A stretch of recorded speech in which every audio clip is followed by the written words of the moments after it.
Explorer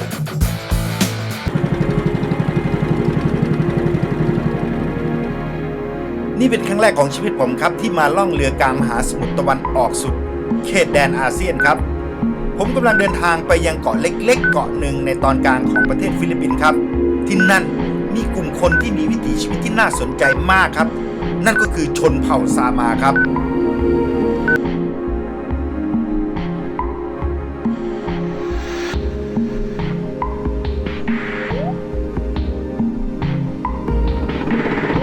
กลางมหาสมุทรแปซิฟิกครับซึ่งเป็นพื้นที่ของประเทศฟิลิปปินส์ครับเขาบอกว่า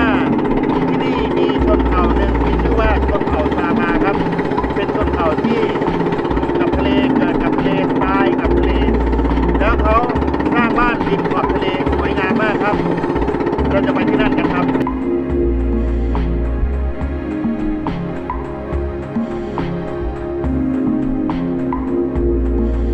Sama. อ๋อสมานี่ This one. สมา This is there. เขาบอกว่าไม่สามารถที่จะอ้อมไปเกาะอีกฝั่งหนึ่งได้เขาจะให้ลงฝั่งนี้ก่อนเดี๋ยวต้องพายเรือเข้าไปครับเพราะว่าเครื่องมันไม่สามารถที่จะติดได้เพราะว่าเดี๋ยวเขากลัวใบพัดมันไปติดกับโขดหิน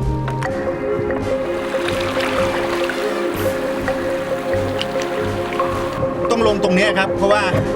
เขาบอกว่ามาส่งได้แค่นี้ครับเพราะว่าไม่สามารถที่จะข้ามไปฝั่งนู้นได้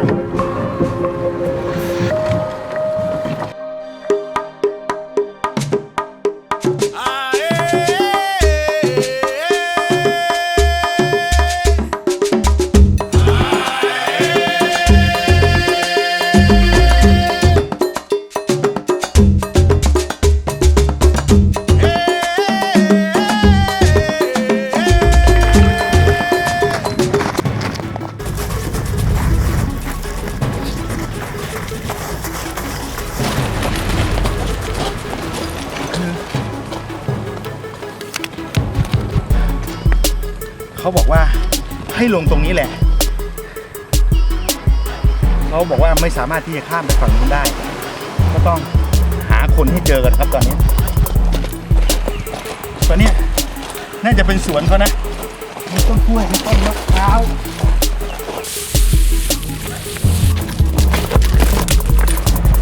ต้องรีบครับ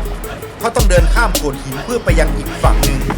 เพื่อไปยังหมู่บ้านของชาวซามาก่อนที่จะข้ามครับเพราะถ้ามืดค่ำผมว่าไม่น่าจะข้ามโขดหินไปได้ครับ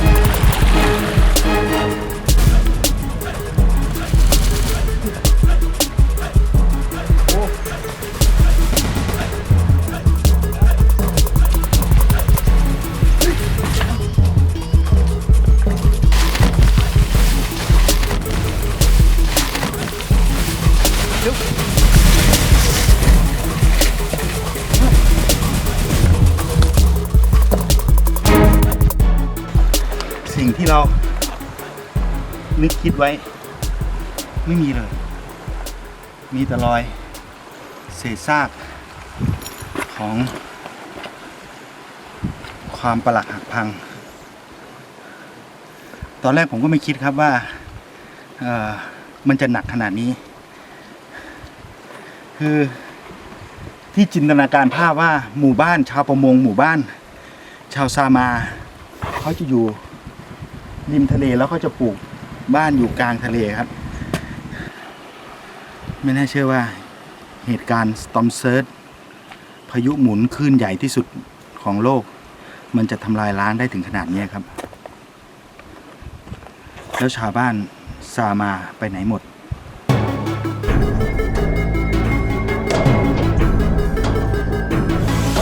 ไม่ว่ามนุษย์จะฉลาดแค่ไหนจะยิ่งใหญ่แค่ไหนครับก็ไม่สามารถที่จะเอาชนะธรรมชาติได้ครับ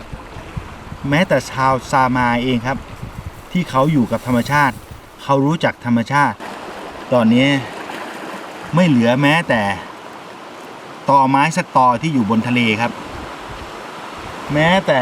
อาคารที่อยู่บนฝั่งที่เป็นโบสถ์คริสต์ครับก็ถูกทำลายไปด้วยพายุที่รุนแรงที่สุดในโลกฝนก็ใกล้มาแล้วเราก็ต้องห หาที่หลบฝนแล้วก็เดินทางออกจากเกาะนี้ดีกว่าครับไปฝนมาละลักษณะของภูมิอากาศของที่นี่ครับฝนตกบ่อยครับเดี๋ยวตกเดี๋ยวหยุดเดี๋ยวตกเดี๋ยวหยุดเป็นเรื่องธรรมดาของที่นี่เลยครับเพราะว่าที่นี่คือเกาะกลางมหาสมุทรครับผมว่าผมวิ่งสำรวจเกาะจนทั่วแล้วครับไม่เจอใครสักคนเลยครับและตอนนี้ผมวิ่งสุดเกาะสุดทางจริงๆครับสุดเกาะจริงๆก็ต้องหาวิธีที่จะเอาตัวรอดให้อยู่ในเกาะนี้ให้ได้ก่อนครับเพราะว่าตอนนี้ฝนก็จะตกมาอีกรอบแล้วผมต้องติดเกาะอยู่ที่นี่แน่ๆครับคืนนี้ก็ต้องหาวิธีที่จะอยู่บนเกาะนี้ให้ได้ก่อนมันสุดเกาะจริงๆอะสิ่งที่เราคิดไว้ว่ามันจะมีคนอยู่ในเกาะมันก็ไม่ใช่เพราะความเข้าใจคลาดเคลื่อนทางภาษาเราไม่รู้ภาษาเขาว่าถ้าเราสามารถแปลภาษาตะกะเลาะบันได้ว่ามันไม่มีคนอยู่นะ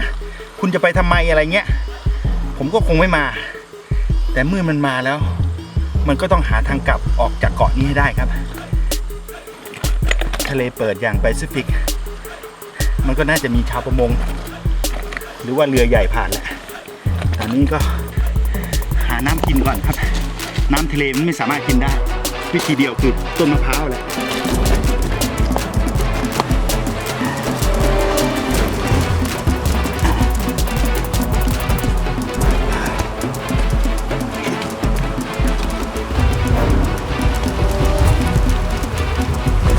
เนี่ย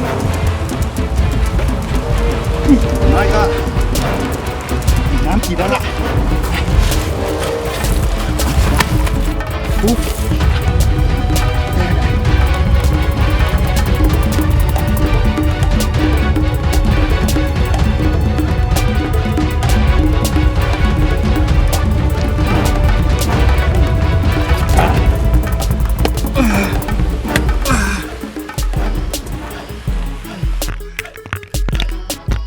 ต้องหาที่หลบฝนก่อนครับโขดหินต้นไม้มันก็ไม่มีก็ใบกล้วยนี่แหละ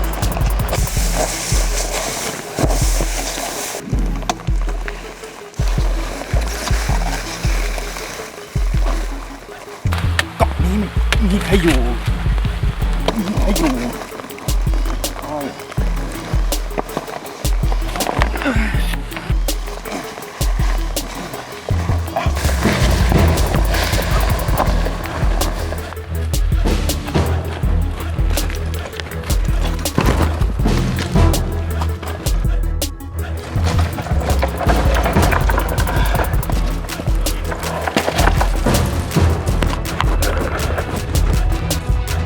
ไม่รู้ว่ามันเป็นเศษบ้านของ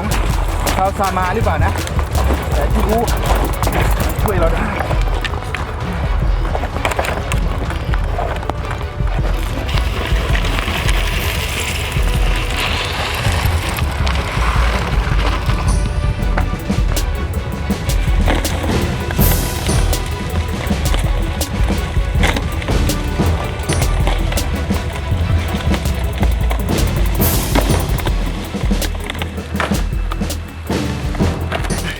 หลบฝนก่อน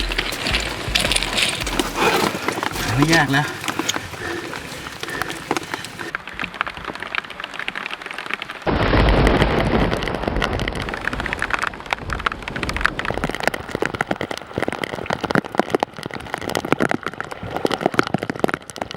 มื่อฝนซาผมก็ต้องทำไฟให้ติดให้ได้ครับต้องสร้างความอุ่นให้กับร่างกายครับถึงจะยากแค่ไหนผมก็ไม่ท้อครับต้องทำไฟให้ติดให้ได้หยุดพักสักครู่ก็ดูว่าจะมีเรือผ่านมาไหมถ้าไม่มีก็ต้องว่ายข้ามเกาะไปครับแต่ผมว่าคืนนี้ก็ต้องอยู่ที่นี่แหละครับ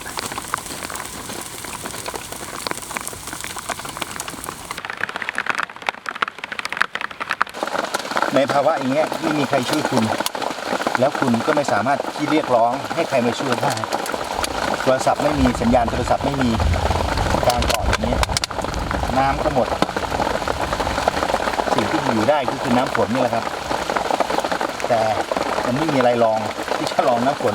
ที่หาไว้ก็คือมะพร้าวที่รองไว้อะน่าจะเต็มแล้วแหละตอนนี้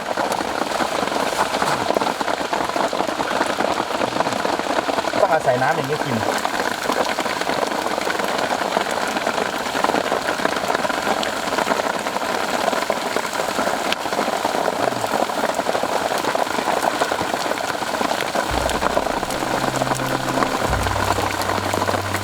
น้ำฝนดีๆนี่แหละ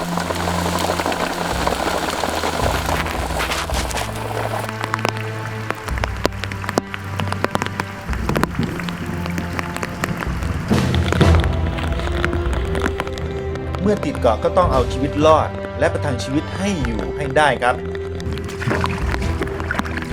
ต้องออกหาอาหารพอที่จะกินได้ก่อนนะครับมีอะไรกินก็ต้องกินประทังชีวิตไปก่อนเพราะไม่รู้ว่าจะมีเรือผ่านมาไหมแต่บอกตรงๆว่าไม่ใช่เรื่องง่ายเลยการที่จะอยู่รอดได้คุณต้องศึกษามาอย่างถ่องแท้คือคุณต้องฝึกมาอย่างเต็มที่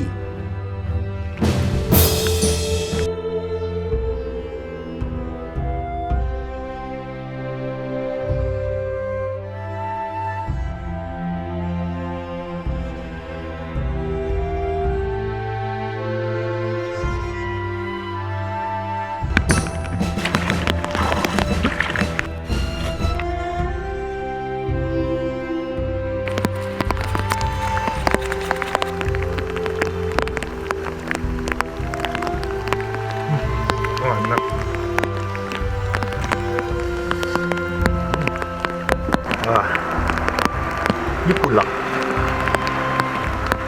อย่างที่ผมมาผมก็พยายามที่จะเอาตัวรอดอยู่บนเกาะเนี้ย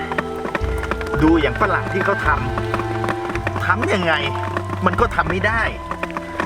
ซึ่งถามว่ามันทำได้ไหมหาได้ไหมที่แบบเอาไม้ไปเสียบขนาดผมมีมีด1 อันแล้วก็พันกับเนี้ย